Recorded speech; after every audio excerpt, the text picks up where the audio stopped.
अस्सलाम वालेकुम। Second year chapter 9 हम पढ़ रहे थे ओरिएंटेशन इन इलेक्ट्रोफिलिक सब्स्टिट्यूशन रिएक्शंस। आज हमारे पास उसी का नेक्स्ट पोर्शन है ortho and para directing groups. Last time हमने पढ़ा था कि बेंजीन रिंग के ऊपर कुछ ग्रुप्स ऐसे होते हैं जो इनकमिंग ग्रुप को आर्थो या पैरा पोजीशन पे या फिर मेटा पोजीशन पे भेजते हैं। उस प्रोसेस को हम कहते थे orientation. Ortho para directing groups क्या होते हैं? Those group which direct the new incoming groups on ortho and para position on substituted benzene are called ortho para directing group. वो ग्रुप्स जो आने वाले ग्रुप को बेंजीन रिंग के ऊपर, जो पहले से मौजूद है ग्रुप बेंजीन रिंग के ऊपर, वो नए आने वाले ग्रुप को या आर्थो पे या पैरा पे या दोनों पे ही भेज दे, वहां पे डायरेक्ट करे, ऐसे ग्रुप्स कहलाते हैं ortho and para directing groups. In groups की कुछ खासियत हैं। Number 1, these groups increase the electron density at ortho and para position. ये ग्रुप्स आर्थो और पैरा पोजीशन पे इलेक्ट्रॉन की डेंसिटी बढ़ा देते हैं, मतलब उसकी मिकदार बढ़ा देते हैं इलेक्ट्रॉन की। Number 2, increase the reactivity of benzene ring. Benzene वैसे रिएक्टिव इतनी नहीं होती, लेकिन अगर आर्थो पैरा डायरेक्टिंग ग्रुप्स इसके ऊपर आ जाए पहले से, तो क्या होता है, बेंजीन की रिएक्टिविटी मजीद इंक्रीज हो जाती है। इसका मतलब जो बेंजीन रिंग के ऊपर पहले ग्रुप मौजूद है वो इसको अच्छा न्यूक्लियोफाइल बना देता है। न्यूक्लियोफाइल मतलब इलेक्ट्रॉन रिच स्पीशी बना देता है। उसके बाद नंबर नेक्स्ट है offer more than one position on benzene ring. जो ग्रुप लगा हुआ है वो क्या करता है, बेंजीन रिंग पे एक से ज्यादा पोजीशन को ऑफर करता है, मीन आने वाले ग्रुप को वो दे देता है, लाइक आर्थो और पैरा पोजीशन। नेक्स्ट है, उसी पॉइंट को ही एक इस तरह से भी लिख सकते हैं हम, facilitate the availability of electron at ortho and para position. जो आर्थो और पैरा डायरेक्टिंग ग्रुप्स है ना, ये आने वाले इलेक्ट्रॉन को कहां पे, आने वाले ग्रुप को कहां पे भेजते हैं, आर्थो और पैरा पे। क्यों? क्योंकि वहां पर इलेक्ट्रॉन की जो है अवेलेबिलिटी या सहूलत ज्यादा है, इस वजह से इनकमिंग वहीं पे जाएगा। अब ऐसा क्यों है कि इलेक्ट्रॉन जब भी बेंजीन रिंग में डोनेट होंगे वो आर्थो और पैरा पोजीशन पे होंगे, या उसमें से विदड्रॉ होंगे तो भी आर्थो और पैरा पोजीशन पे होंगे। मैं आपको सिंपलेस्ट अगर वर्ड में बताऊं तो आप समझें कि जो इलेक्ट्रॉन बेंजीन के इलेक्ट्रॉन हैं, उनकी जो जड़ें हैं, उनकी जो रूट्स हैं, वो आर्थो और पैरा पे हैं। अगर हम इलेक्ट्रॉन खींचते हैं तो मतलब जड़ें कहां से निकलेंगी उसकी, आर्थो और पैरा से। और अगर हम इलेक्ट्रॉन डोनेट करते हैं, मीन उसमें ऐड करते हैं, तो जो जड़ें हैं वो कहां पे होंगी, आर्थो और पैरा पे। ये तो जनरल सी बात होगी समझाने के लिए। अब ये वाला मैंने एक आपको समझाने के लिए एक स्केच ड्रॉ किया है, इससे आपको इंशाल्लाह क्लियर हो जाएगा पूरा कि भाई इलेक्ट्रॉन वहीं पे क्यों आते हैं, आर्थो और पैरा पोजीशन पे। उसके बाद हम इसके एग्जांपल डिस्कस करते हैं। यहां पर आ जाएं, ये मेरे पास है X लगा हुआ है, इसके ऊपर लोन पेयर ऑफ इलेक्ट्रॉन है। ये क्या करता है, रेजोनेंस की वजह से नेक्स्ट कार्बन को इलेक्ट्रॉन डोनेट करता है। जैसे ये इस कार्बन को इलेक्ट्रॉन डोनेट करेगा, ये कार्बन के पास ऑलरेडी कितने बांड बने हुए हैं, 4 बांड बने हुए हैं, तो ये क्या करेगा, अपना ये वाला बांड वाला इलेक्ट्रॉन है ना, ये आगे शिफ्ट कर देगा। एज अ रिजल्ट क्या होगा, हमारे पास इस कार्बन का इस X के साथ जो है वो डबल बांड हो जाएगा, और बाकी इस कार्बन के ऊपर जो है, इस कार्बन के ऊपर डबल बांड चूंकि शिफ्ट हुआ था, इसके ऊपर कौन सा चार्ज आ जाएगा, यहां पर नेगेटिव चार्ज आ जाएगा। बाकी इसके जो डबल बांड हैं, बाकी हर जगह पे जैसे मौजूद हैं वैसे ही रहेंगे। अब यहां पर क्या आ गया, इलेक्ट्रॉन का क्लाउड यहां पर आ गया। अगले स्टेप में क्या होगा, ये कार्बन अपना इलेक्ट्रॉन का क्लाउड जो है वो आगे भेजेगा, ये आगे भेजेगा यहां पर, और ये वाले जो इलेक्ट्रॉन हैं ये आगे शिफ्ट हो जाएंगे नेक्स्ट कार्बन पे। अब क्या होगा, यहां पर हमारे पास इस कार्बन कार्बन के दरमियान आ जाएगा डबल बॉन्ड,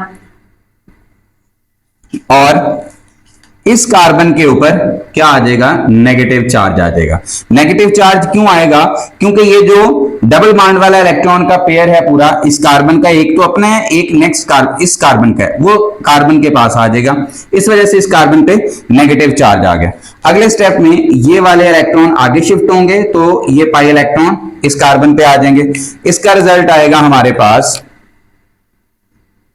कि इस कार्बन कार्बन के दरमियान डबल बॉन्ड आ जाएगा, और इस कार्बन के ऊपर नेगेटिव चार्ज आ जाएगा। नेक्स्ट स्टेप में क्या होगा, ये इधर आ जाएगा, और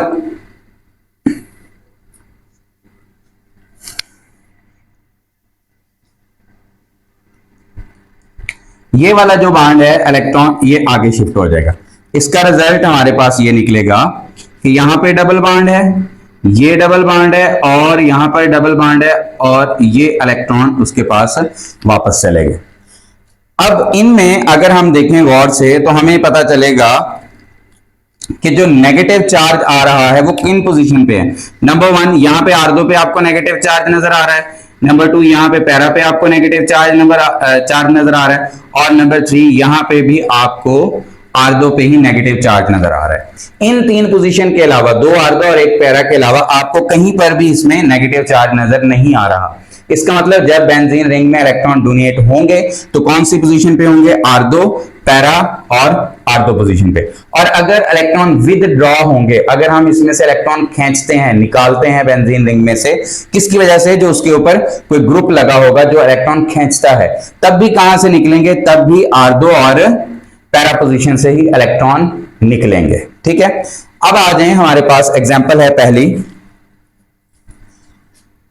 ये हमारे पास है बेंजीन और इसके ऊपर मिथाइल लगा हुआ है CH3, इसको हम बोलते हैं टॉल्वीन।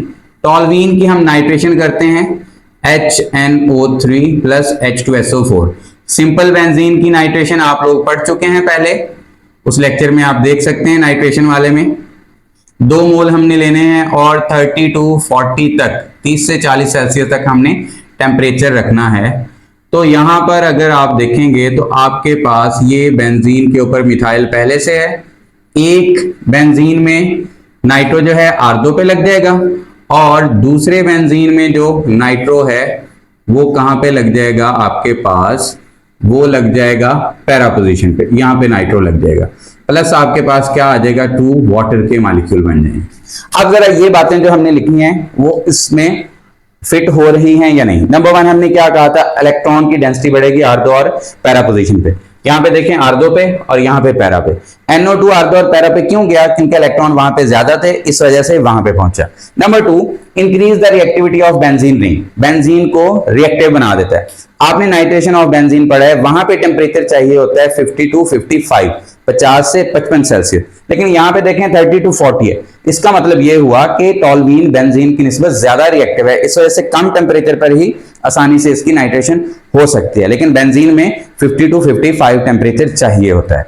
उसके बाद ऑफर मोर देन 1 पोजीशन, आपके सामने एक से ज्यादा पोजीशन जो है यहां पर नजर आ रही है। सेकंड में अगर हम टेम्परेचर थोड़ा सा इंक्रीज कर देते हैं, 2 मोल टॉल्वीन लेते हैं और टेम्परेचर हम इंक्रीज कर देते हैं 2HNO3 प्लस H2SO4 और हम 2 मोल लिए ये और 60 से 70 सेल्सियस तक टेम्परेचर ले जाते हैं। अब जरा देखें यहां पर क्या होगा, हमारे पास एक से ज्यादा जगह पर जो नाइट्रो ग्रुप है ना वो एंटर हो जाएगा। एक R2 पे लग जाएगा और एक पैरा पर लग जाएगा। सेकंड में क्या आ जाएगा हमारे पास, यहां पर दोनों ही जो ग्रुप हैं वो R2 पे लग जाएंगे। NO2 यहां पे आ जाएगा CH3 NO2 और बाकी जैसे डबल बॉन्ड हैं वैसे ही रहेंगे, प्लस आपके पास क्या बन जाएगा, वाटर। अब इसका जनरल नेम देखें तो ये कार्बन 1 है, ये 2 है, तो ये आपके पास आ जाएगा 2 नाइट्रो टॉल्वीन या R2 नाइट्रो टॉल्वीन भी बोलते हैं, या फिर ये आ जाएगा, ये कार्बन 1 है, ये 2, ये 3 और ये 4, ये 4 नाइट्रो टॉल्वीन इसका नेम है।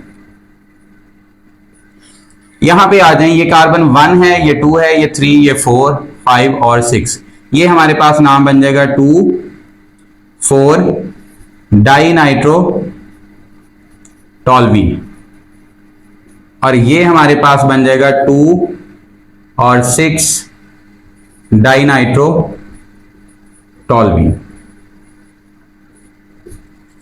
अब इसमें क्या है, एक ही बेंजीन रिंग में एक से ज्यादा जगह जो है वो अवेलेबल हो गई हैं, लेकिन क्यों, क्योंकि यहां पे हमने टेम्परेचर बढ़ाया है। तो गौर से अगर आप देखें तो टेम्परेचर बढ़ाने से यहां पे क्या हो रहा है, टॉल्वीन की रिएक्टिविटी मजीद बढ़ रही है। अगर टेम्परेचर थोड़ा और बढ़ा देते हैं हम, हमारी टेक्स्ट बुक के मुताबिक ये बेंजीन और इसके ऊपर CH3 टॉल्वीन बन गया और इसमें क्या करें हम 3 मोल HNO3 और H2SO4 लेते हैं और टेम्परेचर हम कर देते हैं 100 सेल्सियस।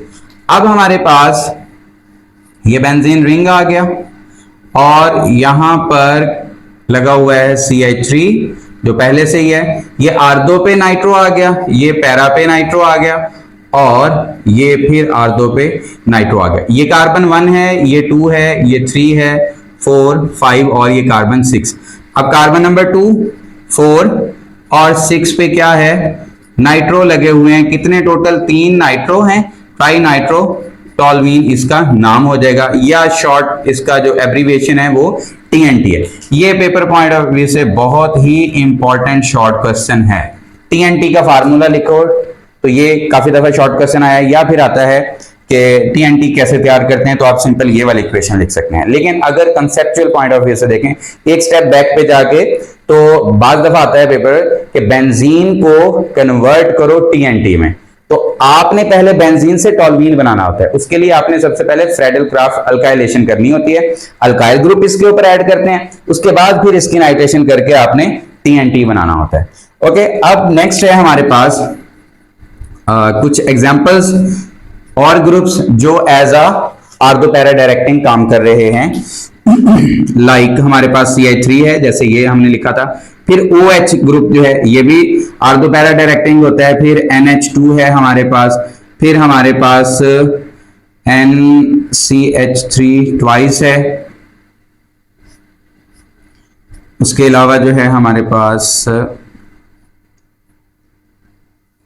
OR है, और उसके बाद हमारे पास क्लोरीन है, ब्रोमीन है और आयोडीन है और सल्फर, और इसके साथ CH3 लगा हुआ है। अच्छा, अब अगर इनमें हम देखें सिंपली, तो जो ऑक्सीजन है इसके पास लोन पेयर है, नाइट्रोजन के पास भी लोन पेयर है, तो ये जो एटम क्लोरीन के साथ डायरेक्ट बॉन्डेड होगा ना, उसके पास लोन पेयर ऑफ इलेक्ट्रॉन भी हैं, तो रेजोनेंस की वजह से लोन पेयर ऑफ इलेक्ट्रॉन भी उसे बेंजीन रिंग को डोनेट कर देते हैं, जिसकी वजह से उसकी रिएक्टिविटी बढ़ जाती है।